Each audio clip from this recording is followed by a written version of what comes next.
Welcome back to ASUG News. I'm Gina Marchese. I have with me today ASUG Chairman and SVP and CIO at Day & Zimmerman. I wanted to call you CTO. And of course, Mike Stoko, who is with DuPont. He is the CTO of DuPont IT and the current Vice Chair of ASUG and incoming Chairman. Welcome. Thank you. Thank you. Thank you for joining us today. We wanted to talk a little bit about the passing of the baton, as I shared today you shared the stages today.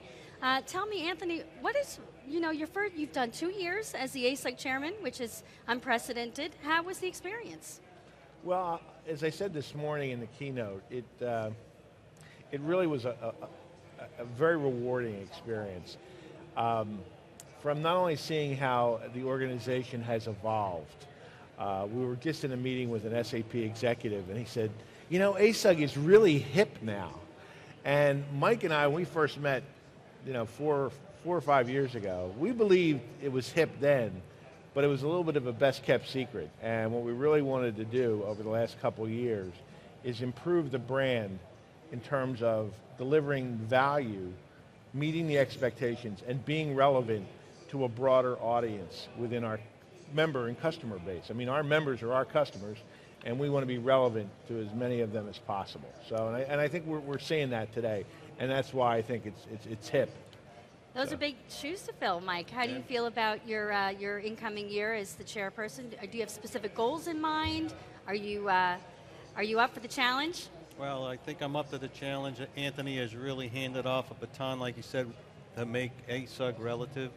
We are looking to get to the next best practice. We're looking, the best is yet to come, as we said in the note. So when you look at where ASUG started in the ERP space, that was strategic. ERP per se is becoming necessity. The new strategic stuff is in memory, analytics, mobility, those kinds of things. So we have a great opportunity now to start again, but only on the next level. So it's really going to be great. Let me ask you, knowing there is always new technology, there's always something new coming from SAP, ASUG has had to meet the needs of a very diverse member base. How do you meet the needs when you have the core ERP customers who are stable, maybe they're not moving to in-memory, you have Sybase coming in, you have business objects in the last 2 years, that's a challenge. How do you balance that and make sure you're meeting the needs adequately? Well, I think that was one of the things we focused on when we said, how do we stay relevant, moving on? And so with our new executive exchange, bringing in the C-level executives, talking about the value side of it, I have no problem with SAP providing the technology. Our role, our job needs to be, where's the value to those folks so that we can get adoption? So I think we're in a really good spot on that. Yeah, I mean, and I think the other thing that is true is, as I said today, it's kind of a bittersweet thing for me to move on. I want to stay on the board for another year, unless Mike twists my arm and I stay one past that. But I mean, I've been involved at the board level for about 5 years. And while I think I've contributed, it's always good to get new blood, get new ideas, creates new passion. Because ultimately, we have to evolve as an organization. We have to, and I said today, we're like a flywheel. We have to spin at the same speed or a little faster than the ecosystem, or equal to SAP. I think there have been times in our 20-year history where we're moving at a very consistent pace, but the market started to spin a little faster. And I think what we've seen over the last couple of years is we're spinning as fast or faster than the market. When you do that, you can lead. And you need to do that by constantly evolving, bringing in new talent and leadership. So. And that's a really valid point. I wonder what you would share with someone who is interested in becoming active as a volunteer, maybe evolving to the board level. What's your recommendation? Where do they start? I'll take that first. I think the key is to understand what is really, are you looking to get out of it? And if it's not here, we believe that our community is open enough to allow it to grow into that space. I could tell you from talking to certain volunteers over time, and even people who weren't as successful as they could have been, they got to ASUG and they said, well, they didn't have what I was looking for. We're a user community. We can have whatever the community needs. And I think that's the challenge. Yeah, to add to that, so if you listen to even Lance this morning, when he's talking about you have to give back, a lot of the people that take on leadership roles actually come here to take from, but then they find the value of it and say, it's my turn to give back and help someone else, and that's part of what the transition. I know I went through that transition as well. What would your advice to Mike be in assuming the new role? Chairman is certainly a significant responsibility, balancing your significant roles with your employer. You're both executives at your respective companies. How do you balance that work, and how do you help your colleague fill that opportunity? Well, you know, Mike asked me a similar question to that yesterday, and I told him really two things. First of all, with the great headquarters team that you're a member of, and with Bridget and the board, it's actually, as the ultimate leader of ASUG, my job has actually gotten a little easier, or Mike's new job has actually gotten a little easier over the last 3 years. So the key is to rely on that team and continue to focus on infrastructure. Building an organization is like technology. You have to have a solid infrastructure. If you don't, the buck stops here, you know? So continue to look at infrastructure. And the other thing is, I guess it was Teddy Roosevelt that said, walk softly but carry a big stick. When you are the leader of an organization, be very careful about what you say, how you say it. Don't be too quick to move or react, because it has a significant wave and wake that it can create. So allow people to do their jobs, take time to reflect, and you know, Mike, one of the reasons why I stayed involved with this when I first got on the board is I met Mike, and we became kind of connected philosophically. We look at the world from different perspectives, but we had these common threads. And he even gave me the flu the first time I met him. I sat next to him for 2 days, and I still consider him a dear colleague and a good friend. So, yep. Now, Bridget Chambers came on board 2 years ago. She evolved, almost three. She evolved the ASUG organization from what was often referred to as volunteer run to a professionally run organization. What do you think was the big difference, and how do you think that's being accepted? I'm not sure people understand why there was a change and what the benefit has been.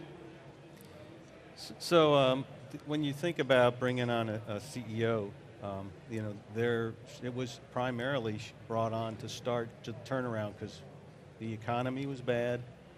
I don't think the membership really understood what it took in that first year she came on to actually turn this around and make it into what it is today. So there was a turnaround, and so as she moves forward, what we're looking now is the strategic piece of it. How do we sustain and grow? And we've been growing year over year under her leadership. She's instituted a lot of really good programs, and we need to let her run. Okay, and so our job now is to say what might be next, what's going further. you know, I think the other thing that's key, in addition to what Mike said, and I don't care, pick a sport, whether you're playing golf, tennis, baseball, hiking, biking, whatever it happens to be. It's always fun to play, but at the end of the day, you really want to spend time with people who play to the same level or competency you do. So if you think about where SAP was 40 years ago when they started, they were this kind of startup organization. Well, this ecosystem, SAP, all their partners, all of our companies are flying high. I mean, these are very, very sophisticated, high-performing companies. ASUG cannot be a coffee clutch.